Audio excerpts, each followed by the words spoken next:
Welcome back to The Real University.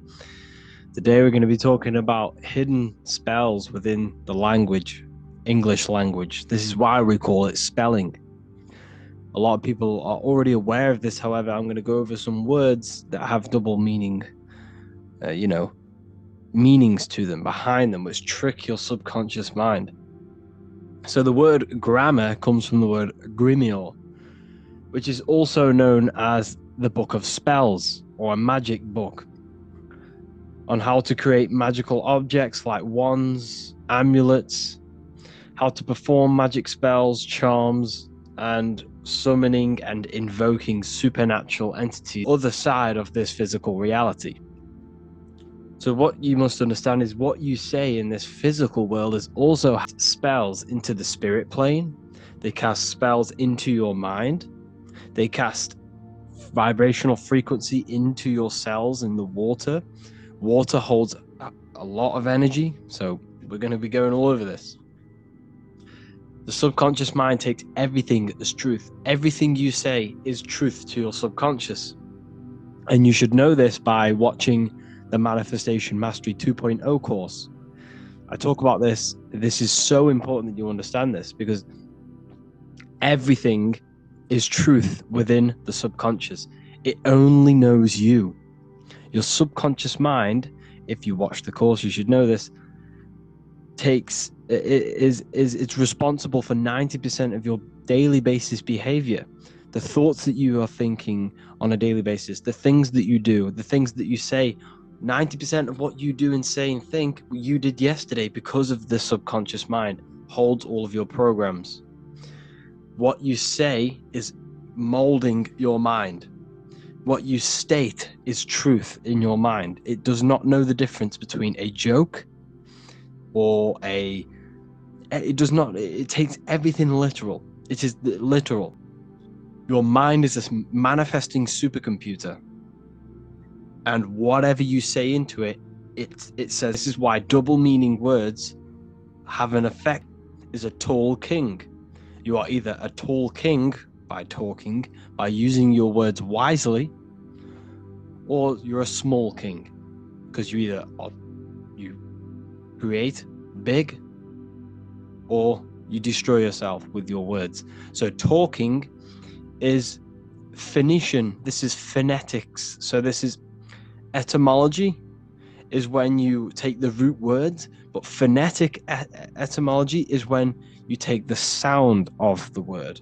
So talk and taw are the same, because when you talk, you're creating sound waves, which is a form of a light wave. And when light waves expand in all directions, it creates a torus field. And everything is torus fields.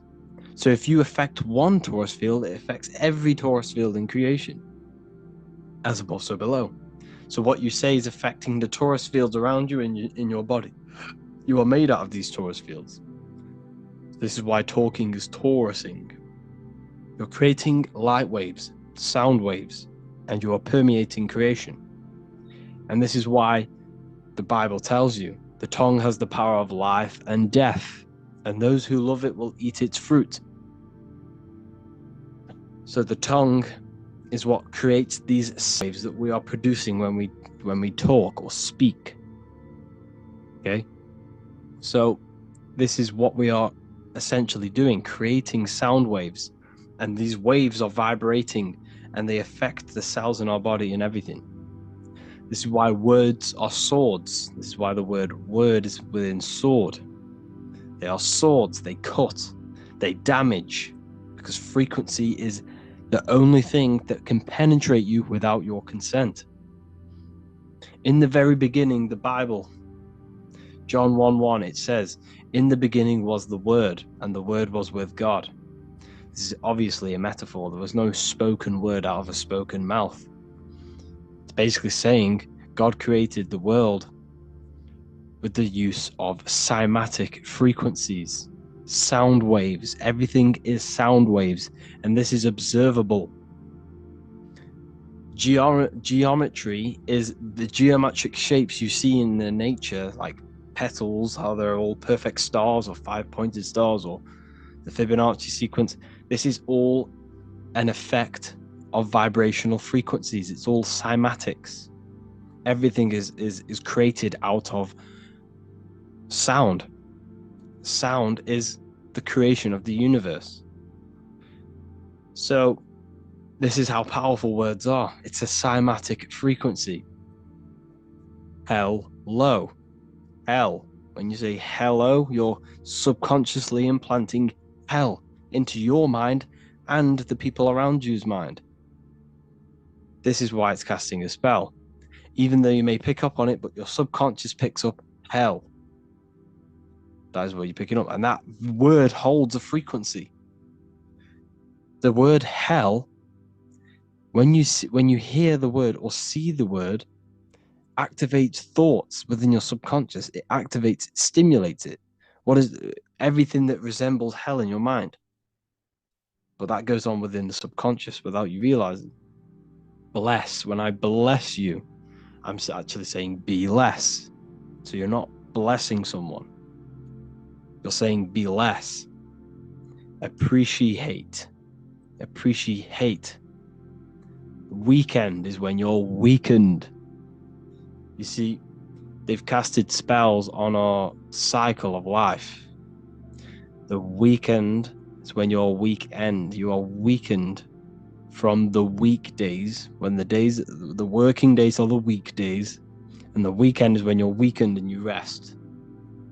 Because in the days, you are in physical or emotional shock, unable to think or react properly. This is the days you're in. You're in a daze in the weekdays. See? Parents are a pair who rents. Because you don't, well, in this, we do own our children, but in the system, we technically don't. You're a pair who rents. Slaughter. They want you to think that slaughter is laughter. You see how it's implanting messages in your subconscious to make these things okay? They want you to think slaughtering is okay, so they put the word laughter in slaughter. I'm telling you, people, the people who made this language are satanic. They are witch. These people are wizards. We're getting ran by wizards. Dark occultists and wizards. That is who we're getting ran by. And they've been running for thousands of years, and they know exactly what they're doing. They've covered all aspects. They've covered the language, the frequencies, the music, the food, the water. They control everything. In every aspect of your life, they have some part in it. And it's all occult knowledge through magic. It's all magic. It's all a form of magic. Awake. Awake is an event where the family and friends of a deceased gather before the funeral. That's awake. Why are we talking? Why is the word funeral? Why is death associated with being awake? See how they are planting subconscious messages in you. They want you to feel death. They want you to be the low vibration. And it's the same with mourning. Mourning is an expression of sorrow for someone's death. They're always associating death because these people they're running a death cult. It's a death cult. It's a satanic cult. A job is Hebrew for prosecution. Soldier is a soul dyer. If you go into the army, you're a soul dyer. That they just use your soul to die. And then you just wasted your time in physical incarnation. Because you never die. You will never ever die. Ever. You're eternal. You never ever die. This body is just a suit. So you're a soul dyer if you go in the soul, if you're a soldier. S-O-L means soul or sun, because the sun is a soul. Music. So we say music. See, M-E-U-sick. Music. See how it's me-you-sick? Music. Me-you-sick, because music is frequency, and frequency penetrates your body without your consent. The music we listen to today is making people sick. mentally, emotionally, and physically. What you hear, what you see, goes into the mind, goes into the body and the spirit. It destroys you. It's hypnotism. Music is hypnotic. It's a form of hypnosis. When you listen to music and you can't think. You can't think. It makes your body move without you even being conscious of it. It's hypnosis. It makes you sick. The right music is good, don't get me wrong, but the music they use today is making me and you sick. And that's another one. When we say things are sick, oh, that's really good. So we say sick. It's another spell that you're casting. You're calling yourself sick. Your subconscious mind doesn't know the difference. You're calling yourself sick, ill. Spellcasters will often use the word abracadabra when spellcasting. This is because the word abracadabra in magic means I create when I speak. Every word you say is molding your mind in some form of way. Not only is it molding your mind, you're casting frequency, you're producing frequency, light waves, sound waves into the ether around you. Okay? This is another good one. Look at the 5 vowels. A, E, I, O, U. They tell you to speak it in this order as well. They teach you this order, this exact order. A, E, I, O, U. I, O, U. Subconscious spell on yourself without you even realizing it. It's a subliminal message that you will not realize, but your subconscious will pick up. We are taught to speak them in the specific arrangement because the last 3 letters have a double meaning. You were never taught how the history of money, how it works, and how to obtain it, because your role in this system is to remain a slave. So they teach you this, A-E-I-O-U, and they do that when you are very, very, very young, because since the age of 7, so from 0 to 7, that is when your subconscious mind is wide open. So when a baby, why do you think they pick up on everything you do? If you say one thing, the next day they're saying it. It's because their subconscious is wide open to programs. Why? Because they're trying to learn what this world is. So their subconscious mind is wide open, taking in everything that you do, everything you say, your body language, the way you handle yourself, the way you talk to other people. They're taking in every little thing you say and do and making that a program so they can understand this world and the people around them. And at the age of 7, that is when their programs are written for life, and they will basically go off them for the rest of their lives. This is why it's important to look after what you do in front of your children, not just what you say, your body language, the things you eat. They pick up on everything. They're trying to make a sense of the world. From the age of 0 to 7 in school, you learn this. I owe you. It belittles you. You owe nothing. No one has right over you. This should not be real. There should be no government. We should not have. No one should be over you. Everyone is equal. Everyone is the I. Everyone is God manifested. So we don't owe anyone anything, but it's a spell in your subconscious. Signature. Sign your nature. Sig is sigil. A sigil is a magic. Is a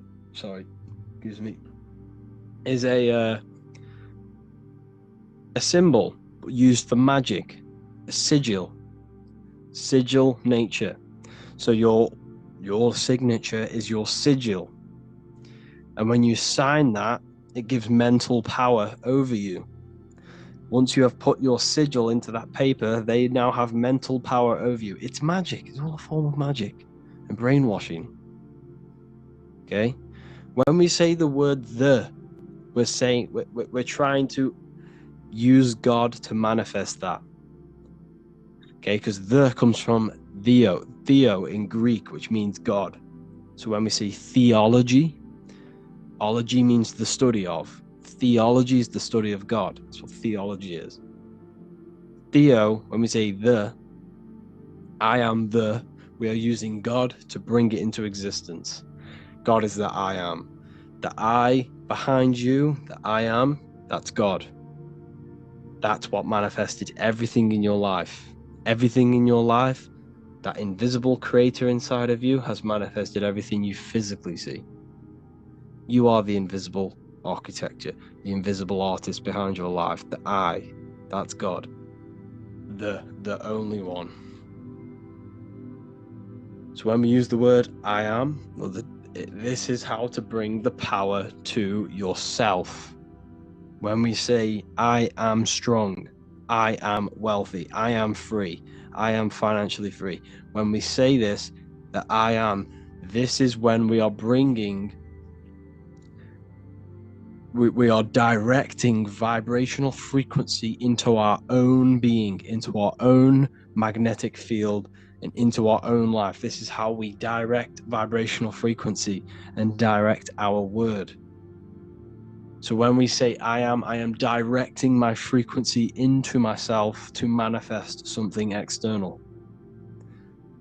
Also known as the chi or the prana. It's just basically your magnetic energy. So speaking has the ability to change your genes and DNA expressions. When we listen to affirmations over and over and say them over and over for a long period of time, your genes will change. And your genes are a code for your external world, pretty much. Anything that is written in your genes will manifest into your external world.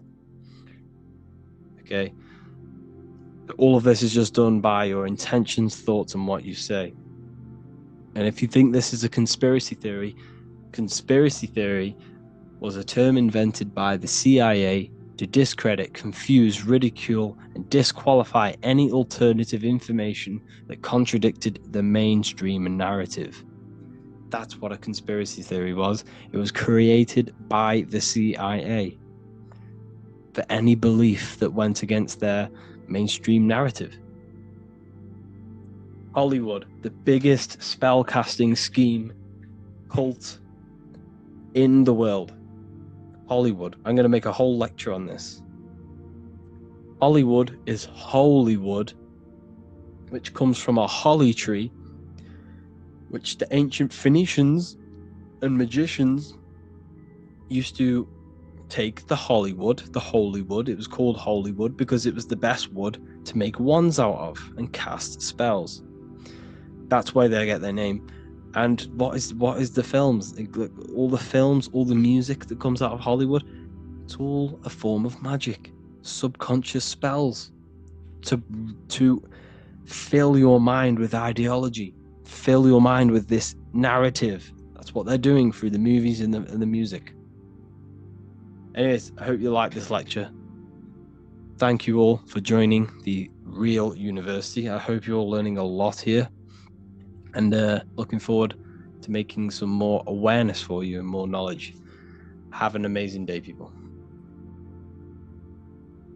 Today, we're going to be talking about numerology and the numbers. So first of all, the numbers that we see are the symbols used for numbers, because the numbers itself are not the symbols. Numbers are energy. They are things that exist within our consciousness. Everything we see exists in our consciousness.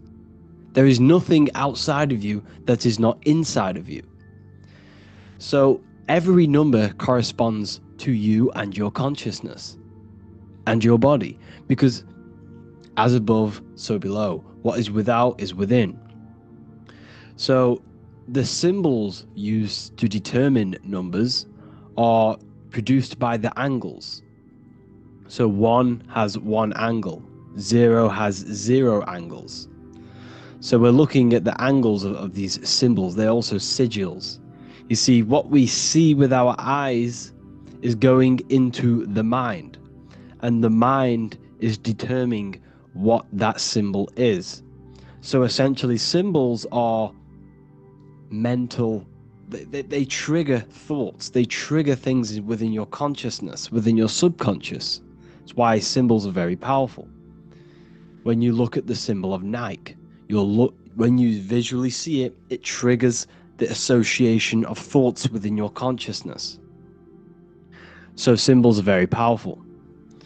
So the number one is God, the one source, the one consciousness. The represents God, which is a microcosm of you, your consciousness. That's why the number one is also determined as one line. One I is the highest, but it's the consciousness within yourself that is God.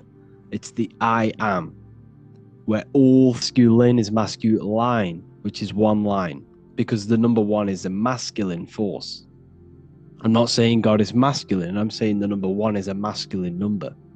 It represents action. This is the pure force. Okay. The universe is created by these two energies, these two polar opposite energies, which is represented in the physical world as the sun and the moon. The sun and the moon are physical manifestations, positive and negative, light and dark, light and darkness. Everything that exists in light exists in darkness. A physical self, it also represents division. So this is division between spirit and matter, the consciousness and the body. You, which is symbolized as the two pillars in Freemasonry. You have the left, you have a left side of your body, you have a right side of your body. You have a left ear and a right ear. This is the number two. You are split down the middle. Your body is split straight down the middle, and you have two sides of everything. Brain, which is the number one, and this is two. So two represents the division, spirit, brings into light out of the darkness. So now what do I mean? The subconscious is the hidden aspect of your mind. This is the hidden self, the shadow self, where all of your little things that you do. Now, what's an example? Do you really love the person you're in a partnership with, or relationship? Well, sorry, it's not God, but inside of the triangle. This is the triad. Okay, this represents the three aspects of your consciousness: thoughts, emotions, and actions. These three things to create, there must be thought, an emotion, and an action. These three things are foundation. If you can't sit there and meditate, you be in balance. There must be thoughts, emotions, and actions. Now, the daytime represents action. Okay? The nighttime represents thoughts and action. At the nighttime, people tend to reflect. People are alone. You're by yourself mainly, or you're in bed. It's you and your mind. This represents the winter time also. The winter time also represents life, resurrection. Jesus was in the cave for 3 days, always transforming into new and bigger things. You'll get some lectures soon on it. But that is very so the top three spheres representing the triangle with the eye in it. If you know anything about Kabbalah, you'll understand. Now, number 4, this represents foundation. You have a fourfold nature. You have 4 corners on a table. This is the foundation of yourself. Now, the foundation of yourself is mental, astral, etheric, physical, which is, you also have 4 directions: north, east, west, and south. 4 physical elements, 4 stages of consciousness, 4 seasons in the year, 4 gospels, 4 fixed signs of the zodiac. Now, consciousness, which are the 4 elements, okay? So you have air, which is the mental aspect. You have fire, which is the spiritual aspect. The soul is in the heart. Now, what is the soul? The soul is the essence of you.